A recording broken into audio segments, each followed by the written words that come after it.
O Vaticano está em silêncio. Os sinos tocam, as multidões se reúnem na Praça de São Pedro e o mundo inteiro volta os olhos para uma única pergunta: quem será o próximo Papa? Mas, para entender como essa escolha acontece, é preciso voltar à Bíblia. Sim, aquele livro milenar que muitos têm em casa e poucos realmente conhecem, guarda pistas essenciais sobre como a maior liderança religiosa da Terra é escolhida. E mais do que isso, mostra que o processo não é apenas político ou ritualístico. Ele é profundamente espiritual, simbólico e profético. No coração dessa história está o legado de Pedro, o primeiro apóstolo chamado diretamente por Jesus para liderar sua igreja. Tu és Pedro, e sobre esta pedra edificarei a minha igreja, disse Jesus segundo o Evangelho de Mateus. Essa frase, curta, simples, se tornou o alicerce de toda uma estrutura milenar. Pedro, o pescador impulsivo, tornou-se o primeiro líder espiritual de uma comunidade que cresceria até alcançar bilhões de fiéis. O sucessor de Pedro, o Papa, é, segundo essa visão, aquele que carrega o bastão espiritual dado por Jesus há mais de 2000 anos. Mas a Bíblia não para por aí. O livro de Atos dos Apóstolos descreve como os discípulos escolhiam seus líderes, sempre por oração, jejum e orientação divina. Quando Judas Iscariotes traiu Jesus e tirou a própria vida, os apóstolos reuniram-se para encontrar alguém que tomasse seu lugar. Foram apresentados 2 nomes e então oraram: Tu, Senhor, que conheces os corações de todos, mostra qual destes 2 escolheste. Em seguida, lançaram sortes, um método antigo de decisão, semelhante a confiar a resposta totalmente a Deus. E assim, Matias foi escolhido. É esse espírito de busca por direção divina que, pelo menos em teoria, orienta também o conclave, o encontro secreto dos cardeais para eleger o novo Papa. Os cardeais, todos homens acima de uma certa idade, se reúnem na Capela Sistina. Nenhum celular, nenhum contato com o mundo exterior, apenas orações, discussões e votações, até que o Espírito Santo inspire uma decisão. É claro que nos bastidores há articulações, grupos influentes e alianças. Mas a liturgia insiste em uma verdade mais profunda, que é Deus quem escolhe. E essa ideia está fortemente ancorada na tradição bíblica. Além disso, o Antigo Testamento também mostra como os líderes espirituais do povo de Deus eram escolhidos. Os profetas, como Samuel, não olhavam a aparência externa. Quando foi chamado para ungir o novo rei de Israel, Samuel viu os filhos fortes e bonitos de Jessé, mas Deus o corrigiu. O Senhor não vê como o homem vê. O homem olha para a aparência, mas o Senhor vê o coração. E foi Davi, o menor entre os irmãos, o pastor de ovelhas, que foi escolhido. Esse princípio ainda hoje ecoa na igreja. O eleito pode não ser o mais popular ou carismático, mas deve ser o escolhido por Deus. Nos tempos modernos, o desafio se intensifica. Como distinguir uma escolha divina de uma decisão política? Como saber se o novo Papa é realmente o escolhido por Deus ou o produto de um equilíbrio diplomático entre alas conservadoras e progressistas da Igreja? Mais uma vez, a Bíblia oferece uma chave. Jesus advertia constantemente contra os falsos líderes religiosos, os hipócritas, os que amavam os títulos e os primeiros lugares, mas estavam cheios de orgulho por dentro. Ele dizia: pelos seus frutos os conhecereis. Ou seja, o verdadeiro líder não se revela pelo discurso ou pela imagem pública, mas pelas ações, pela humildade, pelo serviço. O Papa Francisco, por exemplo, foi rapidamente reconhecido como alguém que carrega esse espírito bíblico. Recusou o palácio, usou um carro simples, aproximou-se dos pobres e dos excluídos. Sua eleição, em 2013, foi uma surpresa para muitos, mas fez sentido à luz daquilo que a Bíblia valoriza em um líder espiritual. E agora, com a possibilidade de renúncia ou falecimento de um papa idoso, o mundo especula quem virá a seguir, e muitos buscam entender os critérios por trás dessa escolha.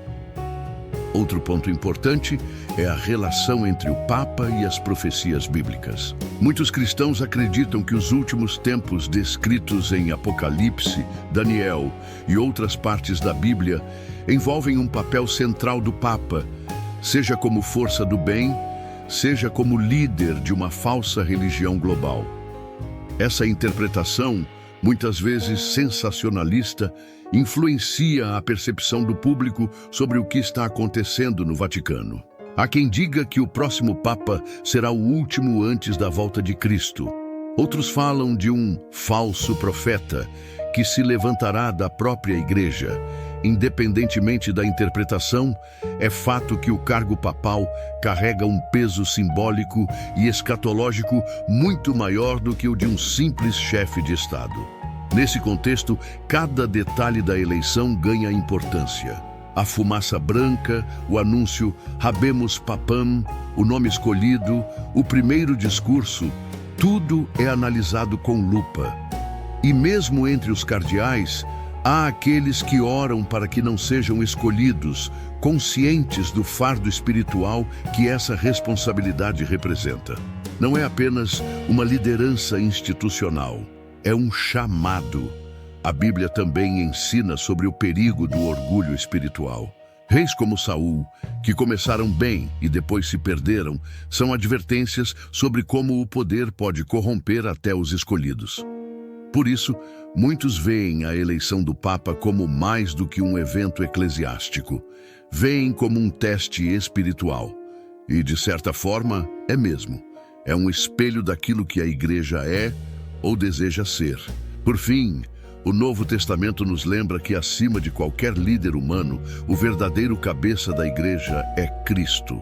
O Papa, por mais importante que seja, é apenas um servo. O maior entre vós será vosso servo, disse Jesus. Essa é a régua com a qual todos devem ser medidos. E talvez, no meio de tanta pompa política e tradição, essa seja a mensagem que a Bíblia mais grita: liderança não é glória, é sacrifício. Ainda que o processo seja altamente ritualizado, a essência bíblica da escolha do Papa permanece como uma âncora espiritual no coração da Igreja. Durante o conclave, os cardeais iniciam cada sessão com a oração Veni Creator Spiritus, Vinde, Espírito Criador, clamando para que o Espírito Santo guie suas decisões. Isso resgata a mesma confiança dos primeiros cristãos que lançavam sortes após orações, buscando mais do que lógica, buscavam revelação. Essa ligação entre tradição apostólica e revelação divina é o que confere à escolha papal um ar sagrado. Não se trata apenas de eleger um administrador ou teólogo, mas de discernir, entre homens falhos, aquele que mais se aproxima do coração de Cristo. O Evangelho, segundo João, encerra com um diálogo entre Jesus e Pedro. Apacenta as minhas ovelhas. Esse chamado resume toda a missão do Papa. Ser pastor do povo de Deus, cuidar, proteger, alimentar e, até se necessário, dar a vida por eles. Em tempos de crise, escândalos, divisões internas, perda de fiéis, a figura do Papa se torna ainda mais central. A expectativa do mundo por um líder que una, inspire e transforme é gigantesca. E, novamente, a Bíblia fornece uma lente de avaliação. Não se busca alguém perfeito, mas alguém disposto a se deixar moldar por Deus. Moisés era gago, Jeremias se achava muito jovem e Paulo perseguia cristãos. Deus sempre escolheu os improváveis. Há também no processo uma dimensão mística que escapa à análise racional. Histórias de cardeais que sentiram no coração um chamado súbito durante o conclave. Visões, sonhos, sinais silenciosos. Embora não sejam oficiais nem divulgados, esses relatos circulam nos bastidores e alimentam a percepção de que há algo mais acontecendo ali. Algo que os olhos não veem, mas que os fiéis sentem. O nome que o novo Papa escolhe também é simbólico. Francisco, Bento, João Paulo, Leão, cada nome traz consigo um legado, uma mensagem. Ao escolher o nome Francisco, Jorge Bergoglio declarou ao mundo que sua prioridade seria os pobres, a humildade, a simplicidade, seguindo o exemplo de São Francisco de Assis. Esse gesto está em total alinhamento com o espírito bíblico. O nome é mais que um rótulo, é um chamado. Na tradição bíblica, nomes sempre foram sinais de missão. Abrão virou Abraão, Jacó virou Israel, Simão virou Pedro. Quando o novo Papa revela seu nome, ele está, de certo modo, assumindo uma nova identidade espiritual, um novo destino, como os profetas e patriarcas do passado. O processo é complexo, mas a Bíblia mostra que, no fundo, tudo se resume a isso: discernir a vontade de Deus. Seja através de urnas douradas ou sortes em atos, de palavras proféticas ou da simples observação dos frutos, o povo de Deus sempre buscou ouvir a voz divina acima das humanas. E nos dias seguintes à eleição, quando o novo Papa aparece na varanda, há uma pausa silenciosa. É o momento em que o mundo segura o fôlego, não por causa da política, mas por causa da esperança. A esperança de que, assim como nos tempos de Pedro, Deus ainda fala e que, mesmo em meio às estruturas humanas, ainda levanta líderes segundo o seu coração.